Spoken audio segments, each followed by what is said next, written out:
Shalom, Bapak Ibu saudara-saudara sekalian. Shalom. Senang sekali saya lihat ada beberapa wajah yang udah lama nggak kelihatan ada. Ya. Oke, apa kabar hari ini? Oke, ada yang bisa tebak nggak kira-kira dress code kami yang pelayanan apa hari ini? Salah.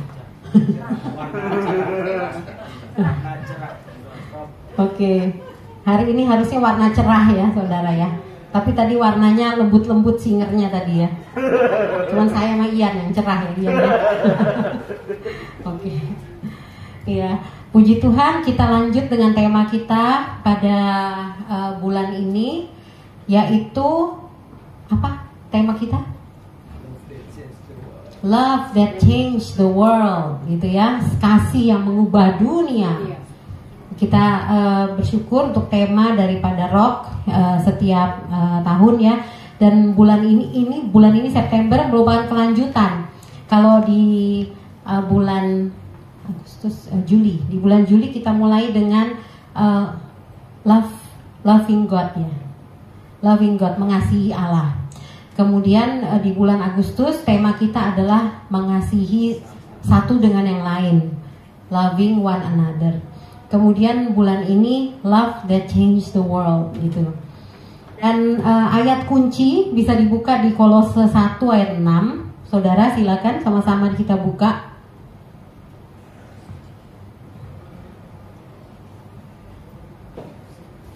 Kolose 1 ayat 6, boleh dibesarin lagi ya dikit tulisannya. Digedein lagi bisa gak? Lagi. Gedein lagi. Nah, ya. Yang saya bacain aja, yang sudah sampai kepada kamu. Nah, itu kan berarti kan kayak kalimat yang gak lengkap ya. Kita baca dari ayat sebelumnya, firman kebenaran, dari kata firman kebenaran gitu ya. Saudara kita baca sama-sama ya. Mulai dari kata firman kebenaran di ayat 5. 3, 2, 1. Firman kebenaran yaitu Injil yang sudah sampai kepada kamu. Injil itu berbuah dan berkembang di seluruh dunia. Demikian juga di antara kamu sejak waktu kamu mendengarnya dan mengenal kasih karunia Allah dengan sebenarnya. Jadi Injil sudah berkembang, berbuah di seluruh dunia. Amin, saudara.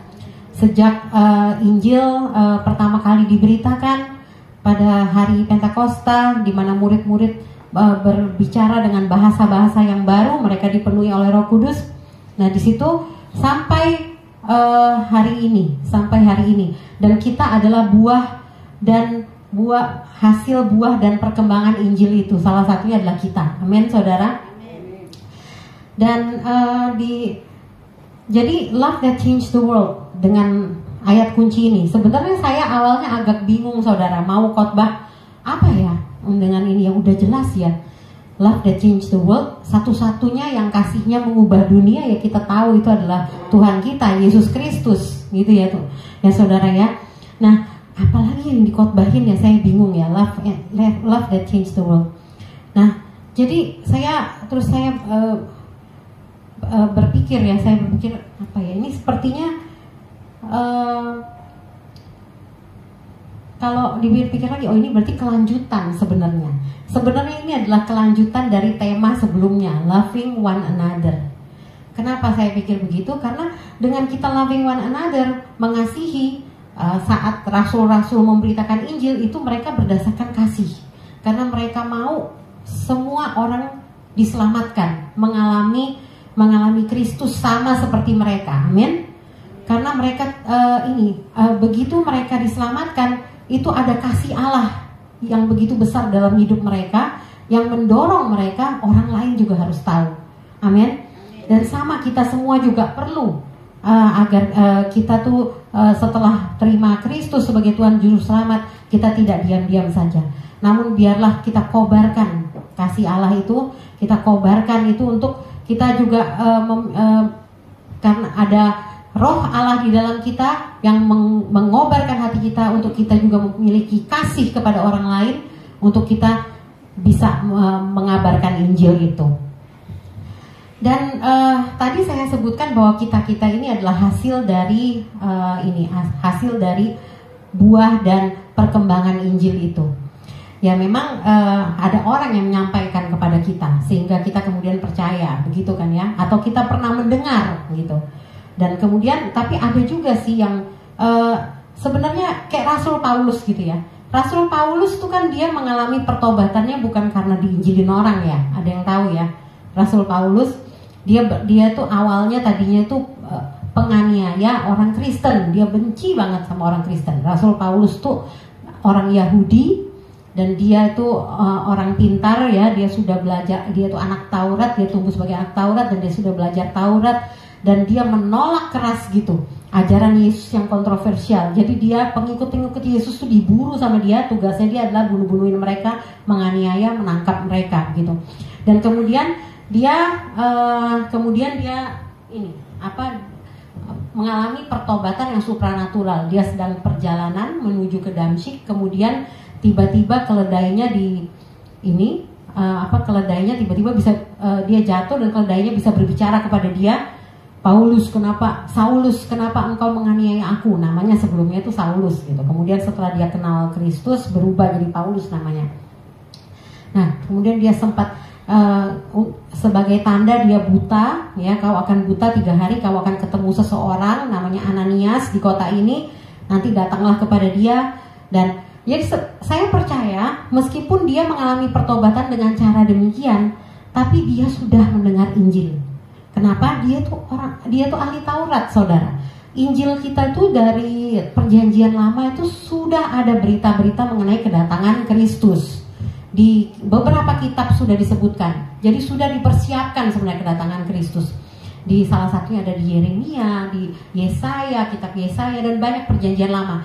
Di mana Paulus tuh adalah ahli Taurat. Jadi pasti dia sudah mendengar. Cuman dia belum dibukakan, belum dikasih karunia untuk mengerti, untuk percaya begitu ya.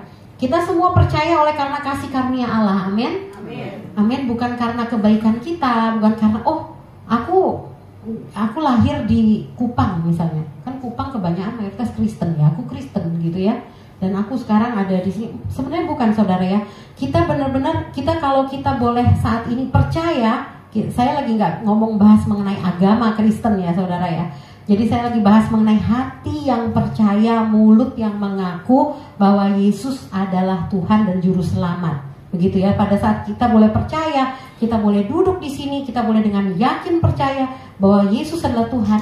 Nah, pada saat itu tuh sebenarnya kita tuh sudah dipilih oleh Allah. Amin.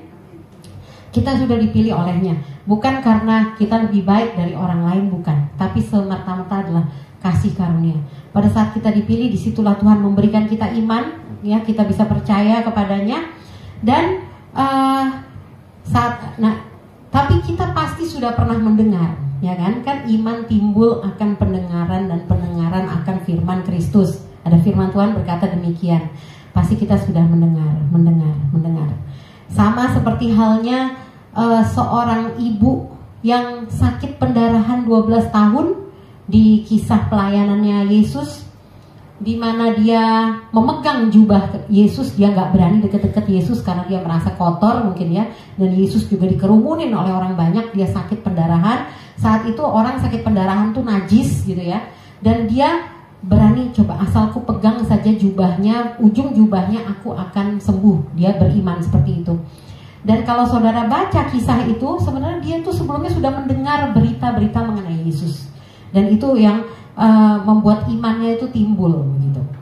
Kita juga kemarin kita dapat suatu kesempatan istimewa ya, mendengar sharing daripada saudari kita, Ibu Yuli di Komsel kemarin. Bu Yuli Komsel dan dia sharing bagaimana beliau ini jadi menerima Yesus gitu ya. Wah, pengalamannya supranatural juga ya, maksudnya. Jadi dia mimpi didatangin oleh Abraham gitu ya. Jadi Bu Yuli ini backgroundnya keluarganya non Kristen, keluarganya ada yang Muslim, ada yang Buddha gitu ya. Suami sendiri Buddha dan jadi tapi ada suatu dorongan di mana dia itu dalam hatinya yang membuat dia mencari. Dan pertama dia dapat mimpi itu. 2 kali kalau nggak salah ya Bu, 3 kali. Nah kemudian akhirnya dia minta sama saudaranya untuk diajak ke gereja. Ada kerinduan dorongan itu, dan kemudian akhirnya dia ini menerima Yesus, dan sampai hari ini beliau tetap di dalam Yesus. Anak-anaknya juga mengikuti beliau di dalam Yesus. Nah ini, nggak semua kita mengalami hal yang sama seperti mimpi datang gitu, enggak ya. Tapi ada pasti Tuhan memanggil kita dalam hidup kita, di mana Dia memanggil kita secara pribadi, dan disitulah kita titik tolak kita berubah, dan hati kita menjadi milik Kristus, dan Kristus menjadi milik kita. Sama dengan saya sendiri dari kecil sudah Kristen, saudara ya, sudah Kristen dan rajin ke gereja gitu ya, sudah percaya sih Yesus ya. Cuman memang ada gitu di dalam satu titik dalam hidup saya di mana benar-benar jadi mantap gitu ya, aku ikut Yesus. Nah sebelum itu kadang-kadang masih banyak keraguan. Saya pernah ragu, ini benar nggak sih kayak gini sih? Ini kok firman Tuhan ditulis sama Paulus? Lah kita tuh ngikutin Injilnya siapa sih? Saya dulu saya waktu masih muda itu saya bertanya, ini benar nggak sih gitu ya. Tapi ada satu titik di mana saya merasa mantap. Nah ini memang Tuhan sudah memanggil saya benar-benar percaya kepada Kristus begitu. Dan kemudian dikuatkan dengan banyak pengalaman-pengalaman pribadi lain bersama dengan Kristus gitu. Dan kita pasti pernah merasakan kasih Kristus ya. Kalau kita bicara mengenai kasih yang mengubah, oke lah, kita nggak usah ngomong dunia dulu deh saudara ya. Kasih yang mengubah hidup kita, itu sebenarnya itu artinya sudah merupakan dunia kecil ya. Kasih yang mengubah dunia kecil kita, hidup kita. Karena begitu kita benar-benar yakin bahwa Kristus adalah Tuhan dan Juru Selamat, hidup kita tuh berubah. Amin? Amin, haleluya. Nah yang paling amin keras Bu Yuli nih tadi. Nah, jadi dunia kita berubah gitu ya, dan kita nggak usah yang besar-besar dulu deh, dunia dulu deh ya. Dunia nanti ada waktunya saudara. Kalau memang Tuhan panggil saudara dengan talenta yang saudara miliki untuk membuat sesuatu gitu ya, untuk sehingga bisa disebut sebagai orang yang change the world gitu ya, orang yang mengubah dunia. Nah itu tidak menutup kemungkinan. Seperti sekarang ada satu adik kita nih, Rika, lagi belajar jadi sutradara gitu ya saudara. Nanti suatu saat mungkin Tuhan pakai dia untuk menggerakkan dia untuk bikin suatu film mungkin yang benar-benar bisa meninggikan nama Tuhan melalui film itu begitu. Dan itu kan maksud filmnya ditonton oleh orang-orang sedunia begitu. Jadi itu kan hal-hal yang kita bisa katakan sebagai mengubah dunia begitu ya. Karena itu dia didorong oleh kasihnya untuk supaya banyak orang diselamatkan. Salah satunya itu ada film, tadi saya lagi persiapan untuk khotbah dan saya lihat ternyata ada satu film judulnya itu Sound of Freedom. Ada yang pernah tahu nggak? Sound of Freedom. Yang main itu Jim Caviezel yang main Passion of the Christ. Tapi film itu nggak masuk ke sini saudara ya. Film itu nggak masuk, ditolak juga oleh Netflix, ditolak juga oleh beberapa merek-merek besar gitu. Jadi film itu mengangkat mengenai kenyataan dan birokrasi dan keterlibatan pemerintah dan lain-lain, orang-orang penting gitu untuk jual beli anak nanti yang organnya dipakai buat dijual beli organ dan lain-lain. Jadi itu ada sindikatnya begitu, dan dia angkat dan ternyata orang-orang penting mungkin banyak yang terlibat, entah gimana ya. Coba nanti saudara baca. Salah satunya itu yang vokal buka suara mengecam kenapa kok film ini seolah-olah ditekan itunya. Itu adalah Mel Gibson. Mel Gibson dia yang sutradara dari Passion of the Christ gitu ya. Jadi dia ada sebut beberapa orang yang terkenal gitu yang terlibat kenapa kok film ini sampai nggak boleh berkembang dengan ini benar. Cuman katanya sih bagus banget filmnya, pantas untuk mendapatkan Oscar gitu. Katanya begitu. Saya jadi penasaran ya, pengen cari filmnya gitu. Nah, jadi itu hal-hal ya dimana orang-orang bisa lakukan, di mana mereka bisa mengubah dunia gitu ya. Tapi semua itu mulai dari langkah kecil, saudara ya. Semua itu mulai dari langkah kecil, nggak ada yang langkah langsung dia bikin film gitu kan, enggak ya. Langkah kecil, ketekunan, kesetiaan, kasih kepada Tuhan, kasih kepada sesama. Nah itu semua nanti yang dimana terus ada talenta kita, Tuhan bisa pakai begitu. Apalagi ya, oh ya, saya juga saya tahu Gabriel ya. Gabriel dia pernah mengalami kasih karunia Tuhan juga melalui orang lain gitu ya. Nah kita nih sebenarnya kita pengikut Kristus, amin saudara. Allah kita adalah kasih, amin. Dan kasihnya itu mengubah dunia. Nah kita adalah pengikut Kristus, oleh karena itu kita juga adalah agen-agen daripada kasihnya untuk mengasihi orang lain, amin saudara. Dan akhirnya kasih kita mengubah orang lain, mengubah dunianya orang lain, akhirnya mengubah dunia. Gabe juga pernah mengalami kasih karunia Tuhan melalui orang lain gitu ya. Saya tahu gitu, yaitu pengampunan gitu ya. Dan Gabe bisa ada di sini hari ini salah satunya adalah karena saya percaya orang tersebut mempraktekkan kasih Tuhan tersebut gitu. Nanti mungkin suatu hari Gabe kalau siap bisa kasih kesaksian. Ini kan agak lama ya dia di sini ya saudara. Biasanya sebentar datang nanti hilang lagi begitu ya saudara. Nah ini ya bersyukur ya, saya tahu Tuhan bekerja melalui orang tersebut. Dia mempraktekkan kasih karunia-Nya sehingga hidup dunianya dia pun berubah gitu. Saya percaya begitu. Nah jadi sebenarnya topik ini Love That Changed the World ini sebenarnya kalau menurut saya nggak beda sebenarnya. Sebenarnya esensinya itu nggak beda dari topik sebelumnya, yaitu love one another. Karena hanya kasih Allah ya, karena hanya firman Tuhan yang diberitakan berdasarkan kasih Allah itu, hanya itu yang bisa mengubah orang. Dan mengasihi satu dengan yang lain. Nah ini kalau topik yang lalu kan ayatnya mengasihi satu dengan yang lain, kuncinya seperti Allah telah mengasihi saya, seperti Allah telah mengasihi kamu gitu ya. Coba saudara katakan sama-sama, aku mau mengasihi orang lain seperti Allah telah mengasihi saya. Coba bicara ke dirinya sendiri. Coba ngomong gitu saudara. Aku mengasihi orang lain seperti Allah mengasihi saya. Ya, seperti Allah mengasihi. Jadi modelnya standarnya selalu Kristus, amin saudara. Standarnya selalu Kristus. Kalau sekarang belum, nggak apa-apa saudara. Yang penting saudara ada kerinduan, karena memang itulah kerinduan, karena itulah tujuan kita hidup, semakin menyerupai Kristus, amin. Seumur hidup kita berproses, gitu saudara ya. Jadi mungkin kalau 5 tahun lalu kita belum bisa, tapi ini berubah. Setiap tahun berubah karena kita bertobat lagi. Misalnya kita salah, kita bertobat, semakin baik lagi, begitu. Proses terus ya saudara, seumur hidup. Nanti kalau nggak mau diproses ya berarti ya sudah, waktunya sudah meninggalkan dunia ini. Nah, ketika kasih kita nyata antara satu dengan yang lain, ketika kasih kita nyata antara satu dengan orang pada orang lain gitu ya.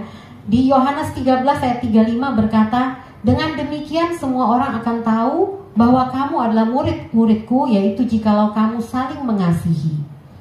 Jadi kalau kasih kita nyata, maka orang lain akan mengenali kita sebagai murid-muridnya. Amin. Kalau kasih kita nyata. Nah, kan mungkin kita pernah dengar ya, ada pastor pernah sharing juga mengenai Mahatma Gandhi. Mahatma Gandhi itu salah satu pemimpin di India yang cukup terkenal. Dia pemimpin spiritual, juga pernah jadi pengacara, dihukum, dia juga politikus gitu ya. Dan dia sangat tertarik kepada agama-agama lain gitu. Dia agamanya Hindu. Nah, dia sendiri pernah mengalami dia datang ke gereja, datang ke satu gereja, dia tertarik gitu sama Yesusnya orang Kristen tuh, dia tertarik. Dia baca Alkitab, dia lihat, waduh ini pengajarannya luar biasa gitu ya. Dia bilang, ini pengajarannya luar biasa banget. Nah kemudian dia kecewa terhadap orang Kristen. Dan dia bilang, aku merasa Yesus Kristus tuh bagus pengajarannya. Intinya gitu dia bilang, Yesus Kristus tuh bagus pengajarannya. tapi aku nggak melihat orang-orang Kristen tuh mempraktekannya. Jadi apa gunanya gitu? Saya nggak melihat pentingnya saya untuk percaya kepada kekristenan, dia bilang gitu. Saya tidak melihat pentingnya saya jadi Kristen karena saya ikutin aja ajarannya Kristus, bagus katanya dia gitu. Tapi saya nggak usah jadi Kristen, dia bilang gitu, karena orang-orang Kristen tuh mengecewakan gitu buat dia. Dia melihat dia pernah datang ke gereja ditolak gitu oleh pendetanya begitu katanya begitu ya. Itu dia banyak tulis biografi dan banyak cerita. Dia kenal dia pernah dengan orang Kristen dari yang Puritan, Quaker, Ortodoks ya. Dia pernah dekat sama mereka, pernah ngobrol-ngobrol sama mereka. Tapi ada aja kalau saya lihat dari kisah biografinya dia, ada aja yang diprotes sama dia. Nanti pada akhirnya, saya nggak suka karena mereka terlalu ini mengenai makanan gitu. Udah, akhirnya dia kenalan sama orang Kristen yang reform atau yang apa dari aliran lain. Saya berteman dengan baik. Setiap saat saya selalu berdiskusi mengenai Alkitab, mengenai apa dengan dia. Tapi satu saat orang ini menyuruh saya membuang kalung yang saya pernah dapat dari mamanya. Dia pernah dapat kayak kalung ada jimatnya gitu dari mamanya. Saya disuruh buang. Wah, saya nggak bisa, ini dari mama saya, dia bilang gitu. Pokoknya ada aja yang dikomplain. Akhirnya memang dia nggak terima Yesus sih. Tapi dia sangat suka dan sangat percaya ininya Yesus, ajarannya Yesus begitu. Dan jadi di sini katakan kalau kasih kita nyata antara satu dengan yang lain, kalau kita mengasihi sungguh-sungguh ya sesuai dengan standar Kristus satu dengan yang lain, maka orang lain akan mengenali kita sebagai murid-muridnya. Nah kemudian kalau kita saling mengasihi satu dengan yang lain, itu adalah tanda kita adalah orang yang sudah lahir baru, saudara ya. Jadi kalau berantem terus ya, itu namanya belum lahir baru ya saudara ya. Mungkin cuman percaya tapi nggak percaya dalam hati dengan segenap jiwa gitu ya. Jadi belum benar-benar. Jadi tanda kita adalah orang yang sudah lahir baru dan mengenal Allah, itu adalah kita mengasihi satu dengan yang lain. 1 Yohanes 4 ayat 7 berkata, marilah kita saling mengasihi, sebab kasih itu berasal dari Allah, dan setiap orang yang mengasihi lahir dari Allah dan mengenal Allah. Disebut seperti itu. Jadi di 1 Yohanes 3 ayat 14 berkata, kita tahu bahwa kita sudah berpindah dari maut ke dalam hidup, yaitu, jadi kita sudah lahir baru ya, berpindah dari maut ke hidup gitu kan, artinya sudah lahir baru, yaitu karena kita mengasihi saudara kita. Barang siapa tidak mengasihi, ia tetap di dalam maut, dikatakan seperti itu. Nah kemudian apa lagi? Kalau kasih kita itu, kalau kita mengasihi satu dengan yang lain, maka yang berikutnya, kasih tersebut jadi pengikat yang mempersatukan dan menyempurnakan. Kolose 3 ayat 14, dan di atas semuanya itu kenakanlah kasih sebagai pengikat yang mempersatukan dan menyempurnakan. Nah, bukankah tujuan kita adalah menjadi serupa dengan Kristus, saudara? Menjadi sempurna, semakin serupa dengan Kristus. Kalau kita nggak punya itu, kalau kita nggak ada maksudnya keinginan untuk semakin baik lagi, semakin lagi menyenangkan Kristus, semakin lagi hidup sesuai Kristus. Kalau kita nggak ada keinginan itu, ya berarti ada yang salah, saudara. Mungkin kita nggak benar-benar aku gini aja lah udah cukup gitu kan. Udahlah gitu kan. Maksudnya aku gini aja udah cukup, gini-gini aja. Nah itu berarti saudara waktunya kita benar-benar introspeksi lagi gitu ya. Karena harusnya tuh kita progres begitu saudara. Semakin baik lagi. Kita pada saat, karena Tuhan juga nggak mau kita stagnan, Tuhan tuh juga nggak mau. Tuhan pasti memanggil kita, ayo nak, gitu kan, ayo nak maju sama, maksudnya semakin ini lagi berubah. Kalau kita melenceng dikit, ayo nak. Kalau kita lagi santai dikit, diingetin kita harus memberitakan Injil, jadi teladan bagi orang lain, mengasihi orang lain. Jadi itu yang Tuhan inginkan, agar kita tuh terus bertumbuh, berakar di dalam Kristus. Amin, saudara. Nah, dan dikatakan kalau kita mengasihi satu dengan yang lain, itu ada kasih itu menjadi pengikat yang mempersatukan dan menyempurnakan kita. Amin. Besi menajamkan besi, manusia menajamkan sesamanya. Amin, saudara. Ya, jadi kita perlu gitu ya untuk menggabungkan diri kita di dalam perkumpulan ini perkumpulan sesama anak-anak Tuhan, bukan supaya apa ya, bukan supaya untuk gosip gitu ya, bukan ya, pasti bukan. Tapi karena kita justru itu sebenarnya adalah kerendahan hati kita gitu, untuk kita menganggap satu dengan yang lain itu penting gitu, untuk kita datang. Kalau kita nggak menggabungkan diri atau menyemplungkan diri ke dalam suatu komunitas begitu ya, itu nanti lebih apa ya, kita artinya merasa mungkin kita bisa sendiri gitu ya, kita nggak perlu orang lain, sama orang lain ribet, ntar kalau berantem, ntar kalau sirik-sirikan atau nggak enak gitu kan, aduh capek deh, mendingan udah gue yang ini aja deh, yang kelihatannya cocok aja sama kita gitu ya, kumpul. Nah itu juga sikap yang tidak benar sebenarnya ya saudara ya. Justru kita pada saat komsel kita jadi kok jadi komsel, ya benar komsel saudara ya, salah satunya itu komsel. Nah, kemarin saya terberkati sekali ya dengan komsel tuh, kita jadi kenal, kita dengar sharing dari teman-teman sesama kita ya di gereja ya. Maksudnya kita jadi lihat gitu kehidupan mereka tuh juga nggak gampang, tapi mereka bisa melewatinya, mereka bisa berkemenangan begitu ya, atau mereka mengalami kesulitan, kita bisa kasih saran begitu saudara. Nah itu salah satunya ya. Nah, jadi itu adalah pengikat yang mempersatukan dan menyempurnakan. Kita sadar bahwa kita ini belum sempurna, makanya kita tuh datang gitu ya sama-sama. Kita membutuhkan komunitas itu. Nah, kemudian sebab ketika kasih kita nyata antara satu dengan yang lain, maka yang berikutnya kasih menutupi banyak dosa, dikatakan gitu. Ya, kalau kita saling mengasihi satu dengan yang lain, maka itu akan menutupi banyak dosa. Maksudnya menutupi banyak dosa bukan negatif. Maksudnya, oh kalau orang itu berdosa aku tutupin supaya nggak ketahuan gitu, bukan gitu ya. Tapi justru kita tahu dan kita bisa saling menegur. Amin, saudara. Amin. Dikatakan di Yakobus 5 ayat 20, barang siapa membuat orang berdosa berbalik dari jalan yang sesat, ia akan menyelamatkan jiwa orang itu dari maut dan menutupi banyak dosa. Artinya dosanya mungkin bukan berhenti dan orang itu bertobat. Nah itu dia menyelamatkan jiwa orang itu. Bukankah itu tujuannya saudara?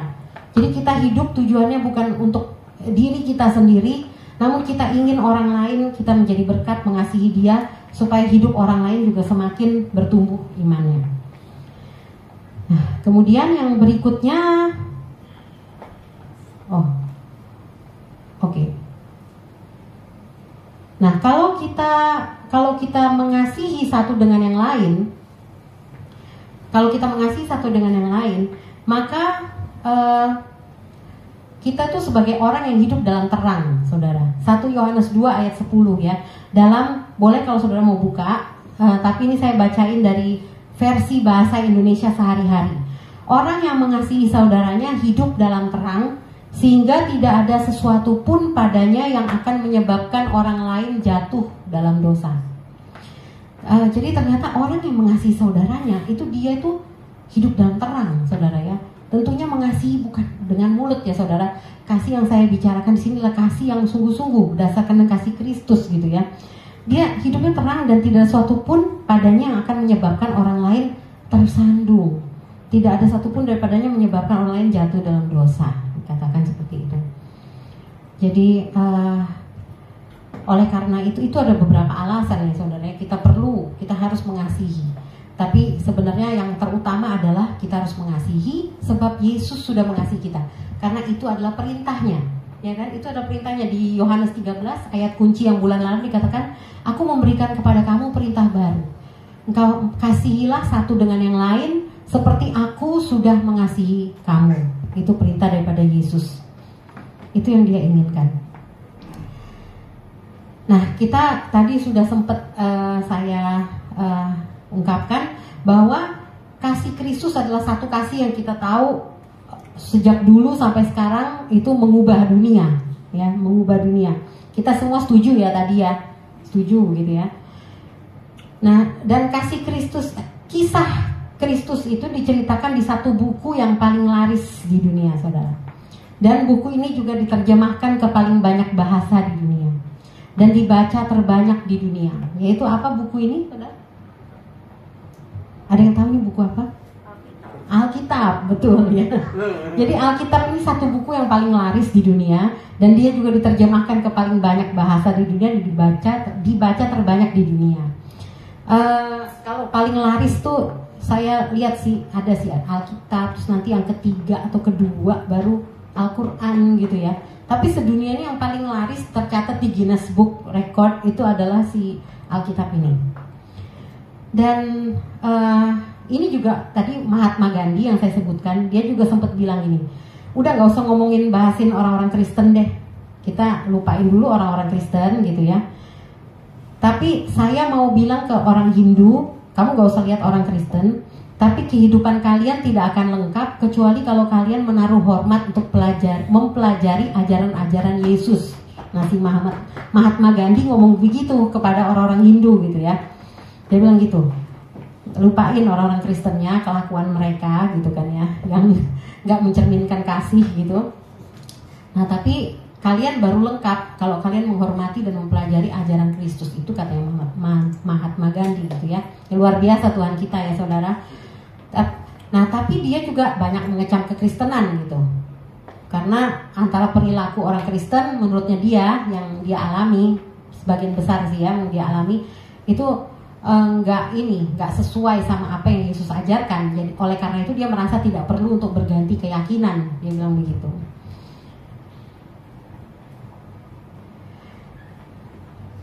Oke.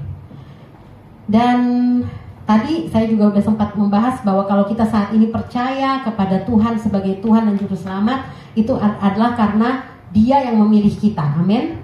Dia memberikan iman percaya itu sehingga kita mampu, kita bisa beriman kepada Dia, percaya kepadanya. Jadi nggak ada unsur kebaikan atau lebih rohani dari orang lain, atau kita lebih kaya atau lebih cakep gitu ya, nggak ada gitu. Semata-mata karena kasih karunia. Oleh karena itu kita tidak bisa berbangga diri.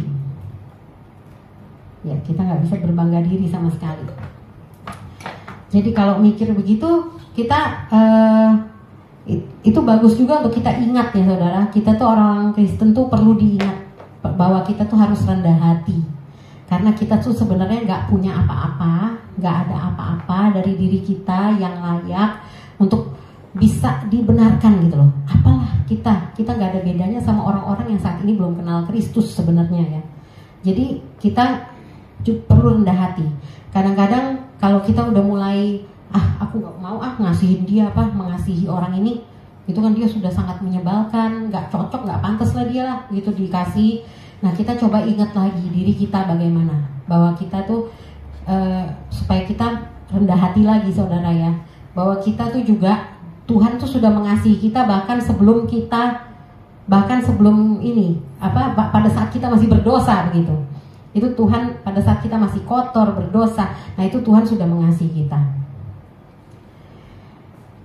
Nah di Yohanes 13 ayat 34 ya, seperti ayat kunci yang bulan lalu dikatakan, sama seperti aku telah mengasihi kamu, demikian pula kamu harus saling mengasihi. Nah di situ kan itu panduan ya, standar saudara, standar. Nah standar kita mengasihi. Nah bagaimana sih kasih Kristus kepada kita? Oke, aku berstandar kepada Kristus ya. Oke, aku berstandar kepada Kristus. Tapi sebenarnya seperti apa sih sifat-sifat kasih Kristus itu? Di mana kita harus jadikan standar kita itu seperti apa sifatnya? Nah ini ada 4 hal saudara ya, 4 hal bagaimana Alkitab menggambarkan kasih Kristus kepada kita. Nah bagaimana Alkitab menggambarkan kasih Kristus kepada kita? Yang pertama, kita bisa tahu kedalaman kasih seseorang kepada kita dari harga yang harus dibayar orang tersebut. Amin. Semakin dia berkorban, semakin besar harga yang dibayar, artinya semakin dalam kasihnya kepada kita. Setuju ya? Nah, Efesus 5 ayat 1 berkata, sebab itu jadilah penurut-penurut Allah seperti anak-anak yang kekasih, dan hiduplah di dalam kasih sebagaimana Kristus Yesus juga telah mengasihi kamu dan telah menyerahkan dirinya untuk kita sebagai persembahan dan korban yang harum bagi Allah. Nah, Kristus juga pernah berkata bahwa tidak ada kasih yang lebih besar daripada kasih seseorang yang menyerahkan nyawanya bagi sahabat-sahabatnya. Jadi di situ kita lihat kedalaman kasih Kristus ya saudara ya. Benar-benar dia memberikan hidupnya sendiri gitu ya. Dirinya sendiri, udah bukan pakai domba atau apa yang lain untuk menebus dosa kita, tapi dirinya sendiri gitu. Pengorbanannya begitu besar. Jadi kedalaman kasihnya itu bisa kita lihat dari harga yang harus dia bayar oleh Kristus itu. Nah, contohnya apa nih ya? Dalam kehidupan sehari-hari. Ya mungkin kita nggak ada sebanding dengan Kristus ya. Saya teringat dengan kesaksian satu orang lagi saudara kita di Komsel juga. Saya datang Komsel ya saudara, biar kita bisa dengar kesaksian dari saudara-saudara kita. Nah, ada Ibu Sisil. Ibu Sisil waktu itu pernah sharing begini. Ibu Sisil bilang dia dapat project gitu ya, orang dari sekolah, kelompok orang tua gitu, mempercayakan Ibu Sisil untuk jadi koordinator untuk bikin nasi kuning. Jadi mereka itu ada lomba, jadi lomba antar kelas untuk bikin itu tumpeng gitu, lomba antar kelas untuk bikin tumpeng ya.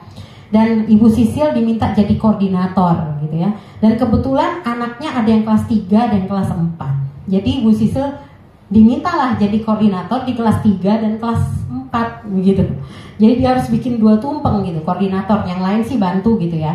Cuman emang ada kelas yang nggak membantu, kurang bagus. Nah Ibu Sisil cerita dia siapkan itu semua dari udah seminggu dia siapkan, seminggu lebih gitu. Dia buatin bunganya sampai dia merelakan waktu tidurnya gitu ya, sampai tidur cuma sebentar gitu ya. Jadi untuk mempersiapkan dengan benar-benar dengan sebaik-baiknya yang tumpeng itu.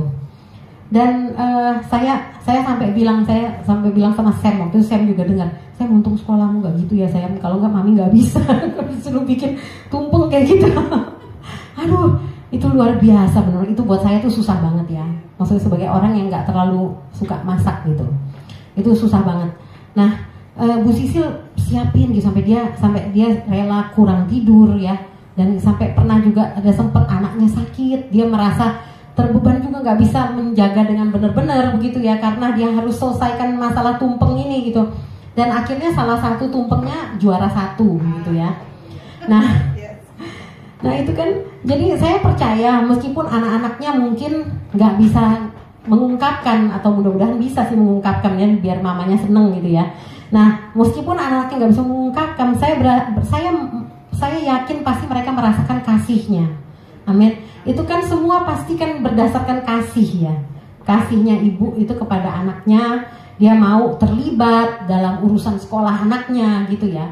Enggak semua orang loh, saya tahu, saya kerja di sekolah, ada yang orang tua itu udah taruh anak di sekolah ya sudah enggak mau tahu gitu ya. Itu urusannya sekolah dong, kita masa direpotin lagi gitu kan. Kadang-kadang ada orang tua yang seperti itu. Cuman ya dia mau terlibat gitu. Itu kan sebenarnya menunjukkan kasihnya, dan saya percaya anak-anaknya merasakan gitu, melihat bagaimana pengorbanannya.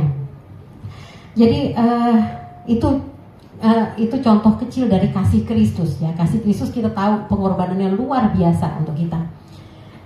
Nah kemudian yang kedua, kita bisa tahu kedalaman kasih seseorang kepada kita itu dari seberapa tidak layaknya kita menerima kasih itu. Ya, seberapa tidak layak, sebenarnya kita tuh nggak layak gitu ya. Tapi orang ini begitu mengasihi kita. Nah kita jadi tahu seberapa dalam kasihnya dia kepada kita. Sama seperti itulah kasih Kristus kepada kita. Nah misalnya kita ya selalu berperilaku baik sepanjang hidup kita, dan kita juga melakukan semua yang orang harapkan dari kita, maka kalau seseorang mencintai kita gitu nggak ada spesialnya ya. Emang karena kita baik sama dia, kita nggak ada salah sama dia begitu ya, kita selalu mengasihi dia dan membantu dia, kita disayang ya normal gitu ya. Nah tapi kalau kita sudah pernah melukai orang itu, kita sudah pernah menjauhi orang itu, kita pernah mencemooh mungkin, meledek, nah tapi dia mengasihi kita, mencintai kita, Nah, semakin kita merasa tidak pantas gitu. Jadi semakin kita tidak pantas, semakin menakjubkan dan dalam kasihnya pada kita gitu. Jadi kita bisa melihat ya sejauh mana kasih Kristus dalam hubungannya dengan seberapa tidak pantasnya kita, saudara. Ya, kita ini objek kasih Kristus, udah deh ya. Bersyukur banget kita nih ya. Tuhan tuh mau mengasihi kita, begitu besar kasih Allah pada kita. Ya, kita tuh objek kasihnya Dia.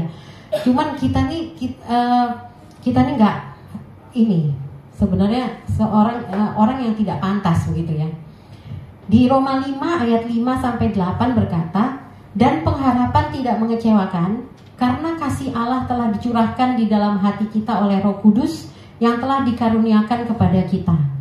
Karena pada waktu kita masih lemah, Kristus telah mati untuk kita orang-orang durhaka pada waktu yang ditentukan oleh Allah. Sebab tidak mudah seorang mau mati untuk orang yang benar. Tetapi mungkin untuk orang yang baik ada orang yang berani mati. Mungkin untuk orang baik ada gitu ya. Akan tetapi Allah menunjukkan kasih-Nya kepada kita oleh karena Kristus telah mati untuk kita ketika kita masih berdosa.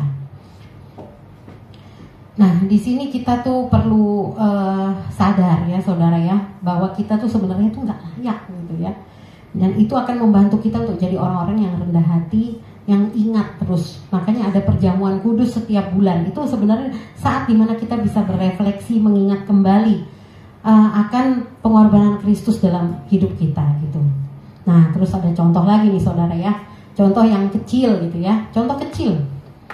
Nah, kalau tadi Bu Sisil berdampak bagi anaknya ya, anaknya merasa dikasihi ya, merasa ibunya berkorban buat dia, mengorbankan waktu. Pasti dia mungkin lihat nih mamanya capek, kurang tidur gitu ya. Nah, mami itu sayang ya sama saya gitu ya.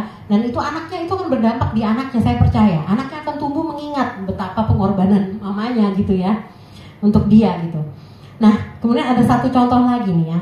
Nah, ini ada satu ibu lagi di Komsel lagi saudara ya, dia sharing gitu ya. Di Komsel lagi dia sharing betapa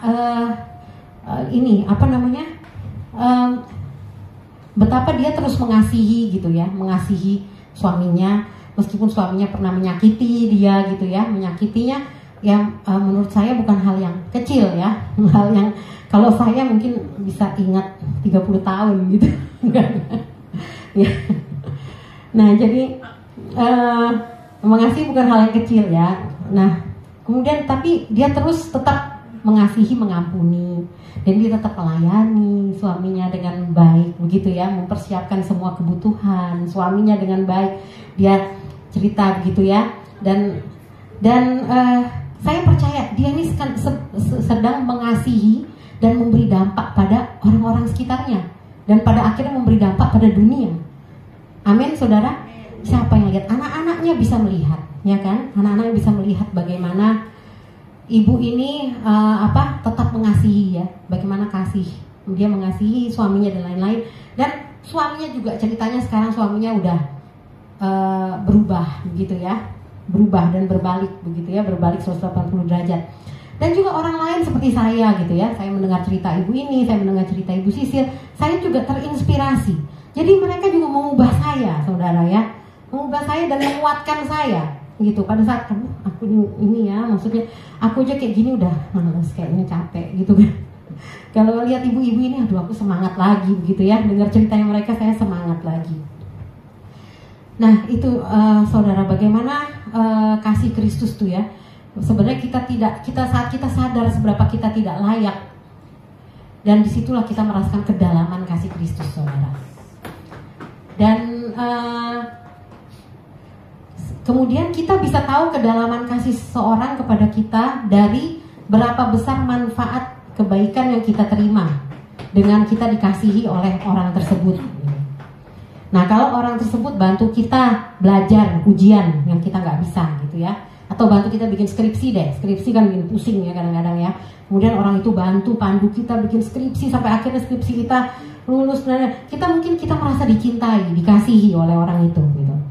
Wah, saya jadi inget katanya waktu itu Bu Hera pernah bikin skripsi dibantu Pak Dede ya, bener Bu. Akhirnya jadi suami istri ya, waduh luar biasa. Jadi inget saya. Aku pernah dengar ceritanya kapan gitu lupa aku. Nah, Ya luar biasa ya, akhirnya Bu Hera merasa dikasihi ya, luar biasa ya oleh Bapak Pak Dede, dan Pak Dede pun berhasil mencuri hatinya ya. Oke. Dan ketika kita dibantu mendapatkan pekerjaan, mungkin ada orang yang tolong kita, ayo aku kenalin, akhirnya masuk gitu kerja ya. Kita pasti merasa dikasihi juga sama orang itu gitu.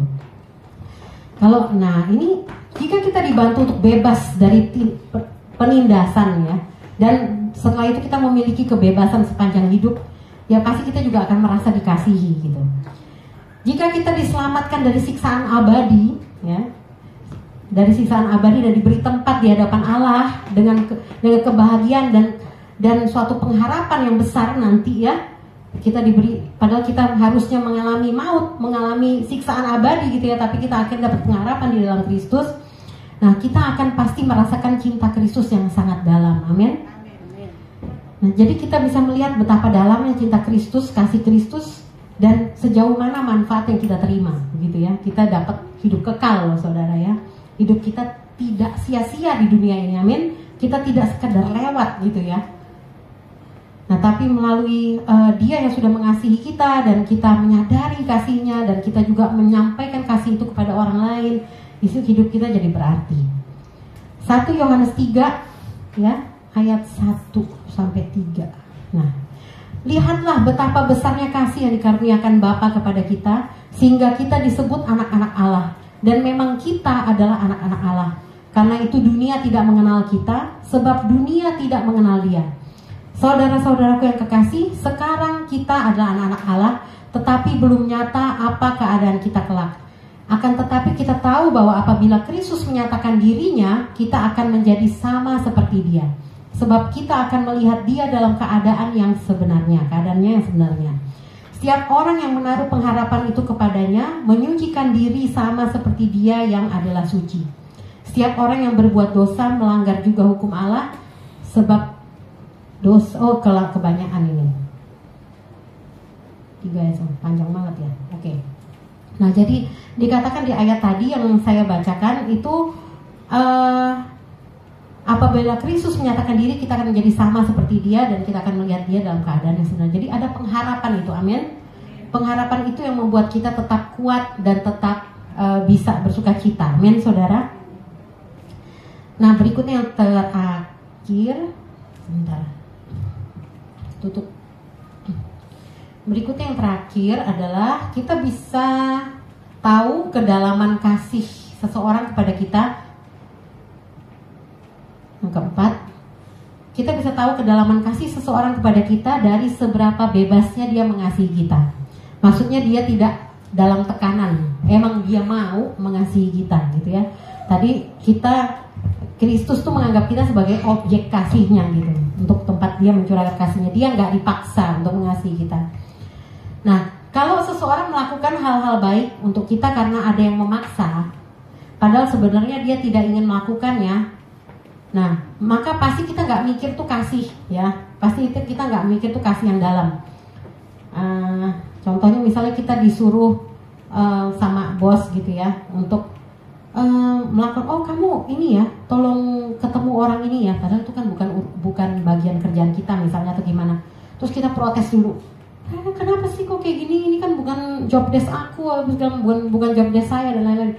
Ya itu, terus kita tetap lakukan. Itu mungkin orang yang ini nggak merasa itu adalah berdasarkan kasih gitu ya mungkin ya, karena kita merasa dipaksa gitu. Dan kasih yang dalam tuh sebanding dengan seberapa bebas orang itu mengasihi kita. Maksudnya Yesus tuh Dia yang memilih gitu ya. Dia yang memilih untuk menyerahkan nyawanya. Dikatakan gitu ada di Yohanes 10 ayat 18. Jadi nah ini contohnya, misalnya ada sebuah perusahaan asuransi membayar Anda 1M gitu ya, karena Anda kehilangan suami Anda atau istri Anda begitu. Nah, itu mungkin nggak terlalu berkesan karena memang itu kan udah ada di premi ya, udah diharapkan gitu ya. Jadi nggak terlalu berkesan gitu. Nah, tapi jika ada anggota gereja ya memasakkan makanan buat Anda selama sebulan, setelah Anda mungkin mengalami kehilangan pasangan gitu ya. Kemudian ada anggota gereja masakin setiap sebulan gitu, setiap hari ngirimin makanan. Atau mungkin ada ketutup lagi sebentar saudara.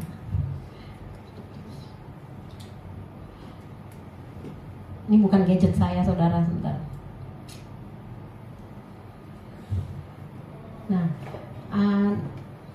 Nah, misalnya ada anggota gereja gitu ya memasakin saudara gitu, maksudnya setiap hari gitu ya. Kemudian menelpon kita, tanya kabar kita setiap hari. Nah, kemudian mengunjungi kita setiap minggu, memastikan kita baik-baik saja begitu ya. Nah, itu mungkin kita bisa sebut kasih. Amin, saudara. Nah, itu mungkin kita bisa sebutkan kasih karena dia nggak harus melakukan itu, tapi dia mau gitu. Mereka mau dengan sukarela gitu mereka melakukannya. Jadi kita merasakan kedalaman kasihnya gitu. Yohanes 10 ayat 18 berkata, tidak seorang pun mengambilnya daripadaku, mengambil nyawaku, maksudnya Yesus berkata begitu, melainkan aku memberikannya menurut kehendakku sendiri. Yesus berkata begitu, karena itu adalah tugas yang Bapa berikan kepadaku. Dia melakukannya dengan sukarela saudara saat dia menyerahkan nyawanya. Nah, sebegitu dalamnya kasihnya kepada kita. Kasihnya kepada dia, kepada kita itu adalah sampai tuntas ya saudara ya, sampai tuntas selesai, bukannya KKM. KKM itu kalau di bahasa anak sekolah itu kriteria ketuntasan minimal. Nah, Kristus tuh nggak minimal, Kristus tuh sampai tuntas dia menyelamatkan kita. Itu suara apa?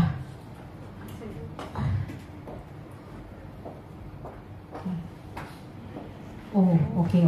Nggak apa-apa saudara ya. Oke, jadi kasihnya dia tuh tuntas ya, dalam, begitu dalam. Bahkan ada di firman Tuhan ada doanya Rasul Paulus, dia kata, aku berdoa supaya kamu mengerti berapa dalam, panjang, tinggi, lebarnya kasih Kristus. Ya, semoga kita tuh bisa mengerti saudara ya. Karena pada saat kita mengerti, kita bisa berdoa itu sih, minta Tuhan kasih pengertian ya, supaya kita mengerti sehingga kita pun bisa mengekspresikan kasih kepada orang lain dengan tulus gitu. Nah, bagaimana sabarnya dia dengan kita? Kalau 2 minggu atau 3 minggu lalu, kalau saudara ikut khotbah dan saya ilustrasikan mengenai bagaimana Petrus yang sudah begitu mengecewakan Kristus, yang Petrus yang begitu berapi-api bilang, aku mengasihimu Tuhan. Siapa bilang enggak mengasihimu? Bahkan aku rela mati untuk kamu Tuhan Yesus. Petrus bilang begitu. Tapi kemudian Yesus bilang, Petrus, kamu nanti sebelum ayam berkokok, kamu udah menyangkal aku loh 3 kali. Dan Petrus juga, padahal udah dengar gitu ya. Tapi kalau udah dengar kan dia warning kan, dia mungkin lebih sadar gitu ya. Bagaimana? Enggak loh, beneran. Dia menyangkal Yesus sampai 3 kali. Orang tanya, apakah kamu serombongan dengan Kristus? Kamu kelompoknya Kristus? Enggak gitu. Terus yang kedua tanya lagi, dia jawab, siapa bilang? Terus orang ketiga tanya lagi, dia bilang, kamu tuh ngomong apa sih? Gitu kan. Baru dia tertunduk dan dia sedih. Setelah ayam berkokok itu dia tertunduk dan sedih gitu ya. Dan kita lihat bagaimana Yesus menarik dia lagi. Yesus sabar ya. Setelah Yesus bangkit itu dia panggil Petrus. Ya, rekonsiliasi dengan Petrus itu Yesus yang inisiatif ya saudara ya. Sampai akhirnya Petrus jadi orang yang salah satu rasul yang luar biasa ya. Dikatakan dia adalah gembala yang besar gitu. Jadi dikatakan Petrus kan gembalakan domba-dombaku. Itu salah satu pesan Kristus kan kepada dia. Dan dia emang dikenal sebagai bapak gereja si Petrus ini sampai sekarang. Dan juga kita tahu bagaimana Yesus memberikan perumpamaan terhadap orang Samaria yang baik hati, mengenai orang Samaria yang baik hati. Ya, itu all the way saudara. Jadi kasihnya itu nggak setengah-setengah gitu, benar-benar sampai orang itu bisa bangkit lagi, sampai orang itu bisa bertumbuh lagi di dalam iman. Itu adalah tujuan kita, amin saudara. Jadi bukan sekedar kayak saya pernah sharing ya, saya dulu udah tahu sih harus mengampuni orang, saya pernah sharing gitu. Tapi saya mengampuni itu supaya aku bisa move on, supaya saya nggak, kan katanya kalau apa tuh, hati yang kalau kita benci sama orang katanya bisa kanker gitu kan ya. Udah pernah dengar gitu nggak saudara? Makanya kalau ada orang kanker ditanyain, kamu ada harus ini enggak, kamu harus ngampunin orang enggak, gitu kan? Karena, nah jadi saya nggak mau kanker saudara ya. Jadi saya selalu kalau ada orang salah sama saya, menyakiti saya, langsung saya ampuni. Itu langsung deh ya. Kalau perlu, kalau saya susah, saya ngomong pakai mulut saya supaya telinga saya dengar. Bapak, aku mengampuni dia karena dia tadi sudah salah mengerti sama saya dan dia berkata-kata kasar sama saya. Aku mengampuni dia, Tuhan. Gitu. Saya sampai ngomong gitu supaya kuping saya dengar, supaya saya benar-benar mengampuni gitu ya. Nah, tapi tujuan saya adalah untuk supaya saya bisa move on untuk saya, gitu kan ya. Tujuannya selfish ya, bisa dikatakan begitu ya. Untuk saya bisa beres, saya bisa melanjutkan hidup saya dengan tenang begitu, dan saya nggak kena kanker gitu kan. Nah, terus tapi ini benar-benar kalau kita lihat kasih Tuhan itu benar-benar next level, saudara, amin ya. Next level kasihnya dia tuh, dia bukan hanya mengampuni, tapi dia juga tujuannya adalah orang tersebut itu bertumbuh di dalam iman. Itulah bagaimana kasih Kristus. Nah, kasih yang seperti itu yang perlu kita teladani, amin, saudara. Ia katakan, sama seperti aku telah mengasihimu. Efesus 5 ayat 1 berkata, sebab itu jadilah penurut-penurut Allah seperti anak-anak yang kekasih, dan hiduplah di dalam kasih, sebagaimana Kristus Yesus juga telah mengasihi kamu dan telah menyerahkan dirinya untuk kita sebagai persembahan dan korban yang harum bagi Allah. Jadilah pengikut Allah, pengikut teladannya, penurut-penurutnya. Amin, saudara. Bukankah itu kerinduan kita, saudara? Dikatakan Yesus telah menyerahkan dirinya untuk kita sebagai persembahan dan korban yang harum bagi Allah. Oleh karena itu, di Roma 12 ayat 1, inilah kerinduan kita, agar kita mempersembahkan tubuh kita sebagai persembahan yang hidup, yang kudus dan yang berkenan kepada Allah. Amin, saudara. Ya, Allah kita sudah mempersembahkan yang harum bagi Allah, kita pun juga demikian. Kita minta Tuhan menolong kita ya, saudara ya. Nah, kasih Kristus mengubah dunia. Oleh karena itu, bila kita hidup di dalam kasih, pastilah kasih kita juga mengubah dunia. Kita bisa mulai dari hal-hal yang Tuhan percayakan sama kita sekarang, saudara. Seberapapun kita anggap kecil, bahkan kadang terlewatkan oleh kita ya, karena kita anggap remeh gitu. Mungkin mengasihi suami atau istri kita, mungkin sebagian orang susah gitu ya. Kalau masih pengantin baru mungkin beda gitu ya, saudara ya. Tapi masih mesra gitu kalian. Tapi setelah 5 tahun, 10 tahun gitu ya, 20 tahun, setelah tahu semua busuk-busuknya gitu ya, setelah berkali-kali pernah disakiti karena orang tersebut, apakah kita masih tetap bisa mengasihi, menghargai dia, dan melihat dia sebagai orang yang Kristus kasih? Kalau kita pikirkan saja, ya kita sendiri juga tidak sempurna sebenarnya. Seringkali kita jatuh dalam dosa, kemudian kita bangkit lagi karena kita ingat kasih Tuhan, biasanya begitu ya. Dan Tuhan tuh juga selalu setia memanggil kita untuk kembali ke jalannya. Apakah kesabaran, kesetiaan Tuhan terhadap kita itu tidak cukup untuk membuat kita mengasihi orang-orang yang terdekat kita? Nah, dari situ nanti akan ada dunia-dunia orang yang ada di sekitar kita yang berubah, saudara, saat kita mempraktekkan kasih Allah itu, amin. Nah, guru-guru Rocky yang ada di sini, ini sebenarnya guru-guru sekolah minggu kita, ini kesempatan yang baik untuk kita melayani anak-anak di usia muda. Ya, siapa yang mau jadi guru Rocky di sini? Kita perlu guru, ya. Ya, layani mereka dengan kasih, doakan mereka. Sebelum mengajar, tanya sama Tuhan apa yang mereka butuhkan. Persiapkan sebaik-baiknya materi pelajaran. Ya, kasih yang engkau curahkan bagi mereka akan berdampak dalam hidup mereka. Kita tahu seberapa berat dunia saat ini ya, tempat anak-anak bertumbuh. Ya, dunia ini nggak tambah indah ya, saudara ya, tapi tambah buruk oleh segala kedurhakaannya manusia. Di Matius 24 ayat 12 Ini saya baca di versi bahasa Indonesia sehari-hari. Agak beda tapi artinya sama Alkitab terjemahan baru. Matius 24 ayat 12 berkata, kejahatan akan menjalar sebegitu hebat sampai banyak orang tidak dapat lagi mengasihi. Kalau di terjemahan baru dikatakan sampai kasih pun menjadi dingin. Nah, kita lihat di sini kenapa sih kasih terhadap sesama, kasih yang seperti kasih Kristus itu begitu menarik, begitu bisa berdampak. Karena dunia ini keadaannya sudah seperti itu, saudara ya. Kejahatan menjalar sudah sebegitu hebat. Itu adalah gambaran akhir zaman sih. Banyak orang tidak dapat lagi mengasihi, kasih menjadi dingin. Ya, kalau di sini ada saya baca sedikit ciri khas akhir zaman. Nah, ini diambil dari ayat-ayat firman Tuhan juga. Peningkatan yang luar biasa dari kemesuman, ketidaksenonohan, pemberontakan terhadap Allah, dan penanggalan semua pengekangan moral, perbuatan seksual yang tidak wajar, kedursilaan, perzinahan, pornografi, penggunaan obat-obat terlarang, musik duniawi, dan hiburan yang memuaskan nafsu akan merajalela. Pada waktu itu keadaan akan seperti pada zaman Nuh. Ya, kalau keadaan pada zaman Nuh dikatakan di situ bahwa mengenai zaman Nuh ya, kejahatan manusia besar dan bahwa segala kecenderungan hatinya selalu membuahkan kejahatan semata-mata. Itu kejahatan di zaman Nuh.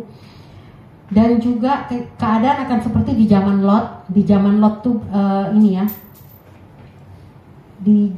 Kalau di zaman Lot tuh ada homoseksualitas ya, ada hubungan sesama jenis dan lain-lain gitu ya. Di zaman Lot dikatakan akan terjadi seperti itu. Homoseksualitas, lesbianisme, dan bermacam-macam bentuk perbuatan seksual yang tidak wajar terdapat dalam masyarakat. Jadi itu yang dimaksud ya di Matius 24 ayat 12 tadi, di mana dikatakan kejahatan akan menjalar begitu hebat sampai kasih menjadi dingin itu tadi. Nah, jadi dunia ini sangat membutuhkan kasih itu, amin saudara. Dan kita ini adalah agen-agen dari kasih Kristus, amin. Mari kita terangi dunia ini dengan terang Kristus yang ada di dalam kita, amin. Mari kita mengasihi satu dengan yang lain lebih lagi seperti Kristus mengasihi kita. Di sini fokusnya sebenarnya kasih antara sesama sesama tubuh Kristus ya saudara ya. Nah, dari situlah itu akan memberkati orang-orang yang di luar. Mereka akan melihat kasih kita dan mereka akan ingin tahu gitu, dan mereka akan datang kepada Tuhan. Nah, ingatlah terus saudara bagaimana Kristus mengasihi kita agar kita dikuatkan menjalani hari demi hari di dunia ini yang semakin jahat ini. Amin. Hanya kasih Kristus yang bisa mengubah dunia. Oke, amin. Oke, coba saudara katakan pada diri sendiri, aku ini adalah agen-agen dari kasih Kristus. Aku adalah agen-agen dari kasih Kristus. Amin. Kita adalah terangnya, amin. Amin. Ada lagu yang bisa dipasang?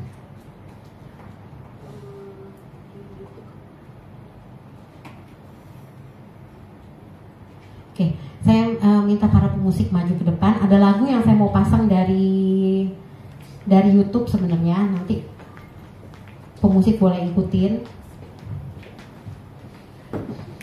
Sambil kita bisa berdoa ya saudara, kita pakai waktu ini untuk tenang dan kita berdoa pada Tuhan agar Dia memampukan kita untuk bisa memiliki kasih seperti kasih-Nya.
Kita sama-sama dengarkan lagu ini, saudara. Bagi yang tahu boleh ikut bernyanyi.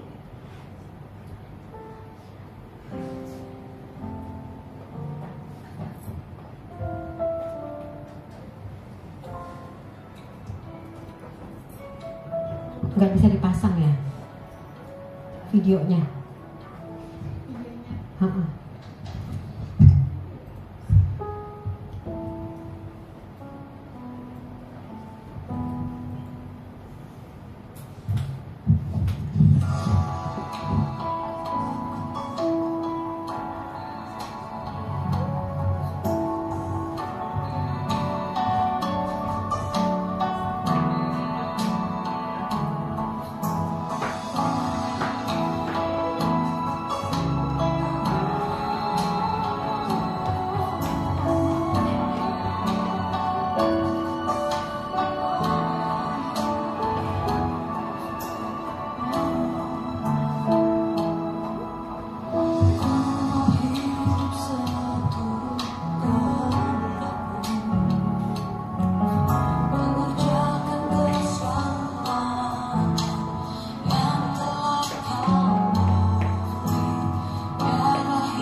ya Tuhan.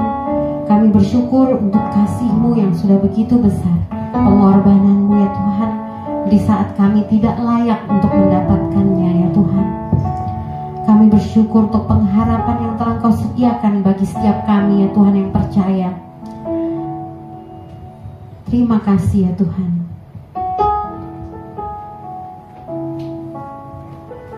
Bapa, pada sore hari ini ya Tuhan, kiranya Engkau memampukan setiap kami ya Tuhan. Kami rindu ya Tuhan berfungsi sebagai terang-Mu dan garam-Mu. Kami rindu ya Tuhan memancarkan kasih-Mu ya Tuhan bagi orang-orang ya Tuhan yang ada di sekitar kami ya Tuhan. Mengasihi mereka seperti Engkau telah mengasihi kami ya Tuhan. Kiranya Engkau memampukan setiap kami ya Tuhan. Terima kasih ya Bapa. Di dalam nama Yesus kami berdoa. Amin. Tetap berdiri saudara. Kita sama-sama mau menyatakan pengakuan iman kita. Aku percaya kepada Allah, Bapa yang Maha Kuasa, Khalik langit dan bumi, dan kepada Yesus Kristus, Anaknya yang tunggal, Tuhan kita, yang dikandung dari Roh Kudus, lahir dari anak darah Maria, yang menderita sengsara di bawah pemerintahan Pontius Pilatus, disalibkan, mati dan dikuburkan, turun ke dalam kerajaan maut. Pada hari yang ketiga bangkit pula dari antara orang mati, naik ke surga, duduk di sebelah kanan Allah Bapa yang Maha Kuasa. Dan dari sana Ia akan datang untuk menghakimi orang yang hidup dan yang mati. Aku percaya kepada Roh Kudus, gereja yang kudus dan am, persekutuan orang kudus, pengampunan dosa, kebangkitan daging, dan hidup yang kekal. Amin.